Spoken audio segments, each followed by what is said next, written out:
Guys, yan gagawa tayo ng carioca o sa Ilocano tinudok. Ayan ang ating glutinous rice flour guys. Ayan, gagawa tayo ng dough. Ayan ang ating mga nagawa guys. Ayan ang shape. Depende sa inyo kung anong shape ang gusto nyo. Ayan ang aking nagawa. Ayan guys. Konti lang yung ginawa ko kasi ako lang kakain. Ayan, magpapainit ako ng mantika guys. Ayan. Luto ko na siya. Ayan. Simple lang na lutuin guys. Napakadali lang. Ayan siya guys. Ayan. Naglagay ako ng sugar. Hanggang sa matuno yung sugar na nilagay ko guys. Ayan na siya. Ayan na guys. Done ng ating carioca.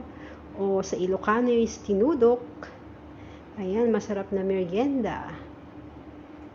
Napakasarap niya guys. Crunchy. Let's eat na yan. Kakain na si Yaya Dab. Ayan na siya guys. Crunchy. Yummy. Thank you for watching.